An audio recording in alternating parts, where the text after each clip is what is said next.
Assalamualaikum warahmatullahi wabarakatuh. Kenalkan nama saya Muhammad Rafli dengan NIM 2204269. Pada kesempatan kali ini saya akan mempresentasikan hasil resume artikel saya, yaitu artikel pertama yang berjudul tentang Resilience and Disaster Resilience, a Strategy in Disaster Management Effort based on Big Data Analysis in Indonesian Twitter User.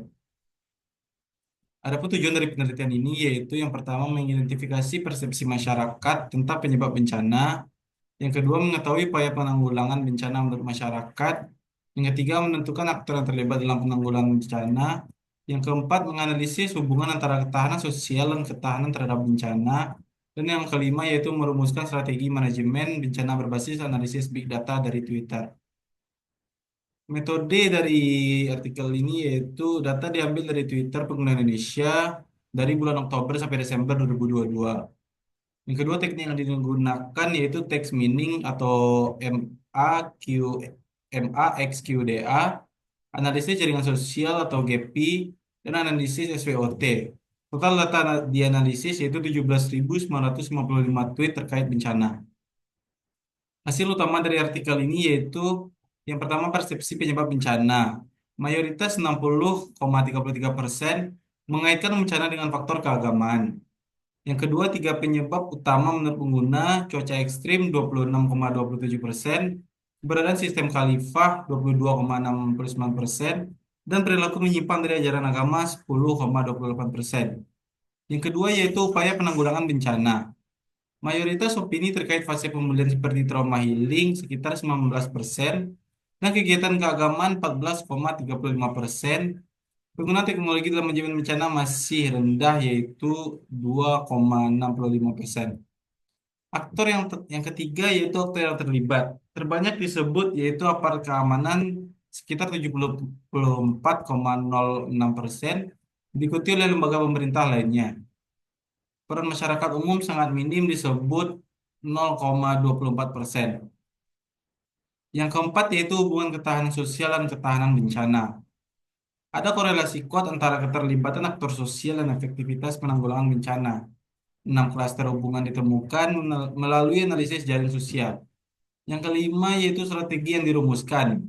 Ada 9 strategi. Yang pertama, pendidikan kebencanaan di semua level pendidikan, ceramah oleh tokoh agama tentang nilai ekologi dan kebencanaan, peningkatan pemanfaatan teknologi, akses dan literasi kebencanaan untuk masyarakat, pelatihan dan simulasi bencana, forum lintas agama untuk mengedepankan toleransi, diskusi terbuka antar aktor terkait kebencanaan, penyuluhan tentang pengelolaan lingkungan, manajemen bantuan bencana yang sistematis dan efisien.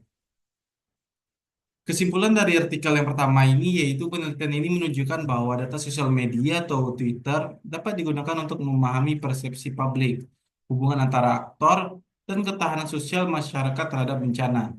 Strategi yang dihasilkan dapat menjadi acuan kebijakan bagi pemerintah, organisasi, dan komunitas, komunitas terutama di negara dengan keragaman tinggi seperti di Indonesia.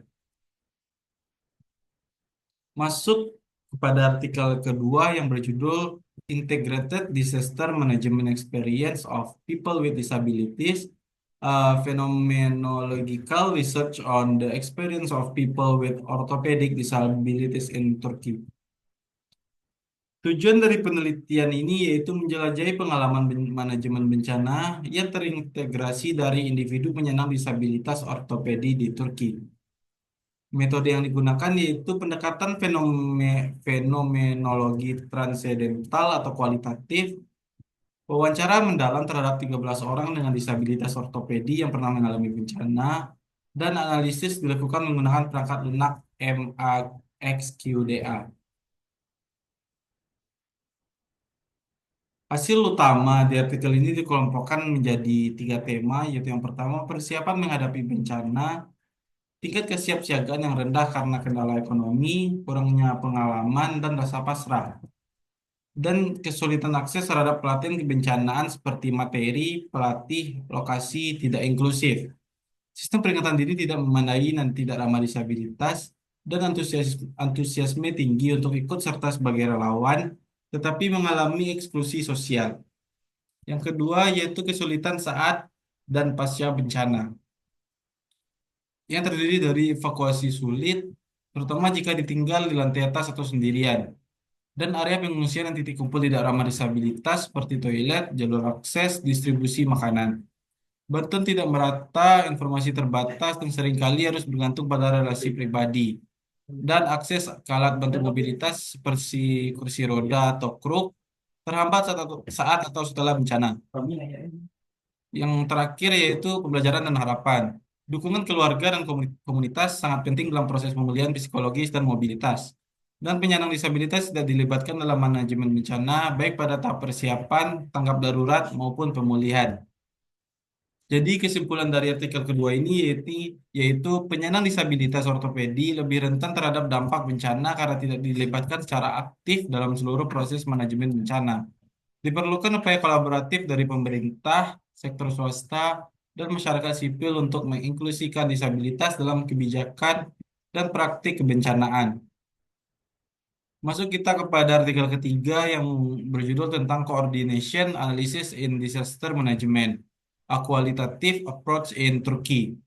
International Journal of Disaster Risk Reduction 2024.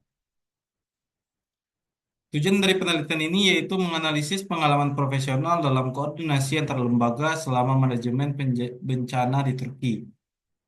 Metode yang digunakan yaitu pendekatan kualitatif fenomenologis, wawancara mendalam dengan 31 orang profesional selama 927 menit dari berbagai institusi manajemen bencana.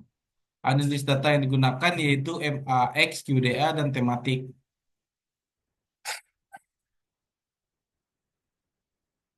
Hasil utama dari artikel ini yaitu yang pertama definisi koordinasi. Dipahami sebagai kombinasi dari komunikasi, manajemen informasi, kolaborasi, pengelolaan sumber daya, dan manajemen lapangan. Koordinasi sangat bergantung pada komunikasi yang efektif. Yang kedua yaitu praktik koordinasi prabencana. Simulasi bencana atau drills, pelatihan, perencanaan, dan pertemuan rutin dilakukan sebagai bentuk koordinasi dan fokus pada penguatan komunikasi dan identifikasi potensi masalah koordinasi. Yang ketiga yaitu adalah masalah koordinasi. Seperti sistem komando insiden atau ICS, tumpang tindih wewenang, multi otoritas, kurangnya bahasa bersama. Kepemimpinan, ketidakjelasan wewenang, gaya otoriter, kesenjangan pengalaman antar lembaga. Manajemen sumber daya, kekurangan tenaga terlatih, alokasi sumber daya tidak sistematis. Komunikasi, kurangnya informasi, kehilangan jaringan komunikasi. Dan media sosial, penyebaran disinformasi, provokasi publik, meski juga bermanfaat untuk informasi cepat. Dan yang terakhir yaitu rekomendasi, yang terdiri dari pelatihan koordinasi dan evaluasi pasca bencana, peningkatan literasi media sosial, fleksibilitas otoritas dalam lapangan, gunakan media sosial secara strategis bukan diblokir untuk mendukung koordinasi. Kesimpulan dari artikel ketiga ini yaitu koordinasi dalam manajemen bencana di Turki masih menghadapi banyak tantangan praktis, khususnya terkait kepemimpinan, komunikasi, dan struktur komando.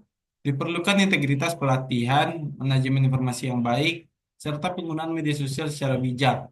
Hasil studi ini bisa menjadi dasar perbaikan sistem koordinasi di masa depan.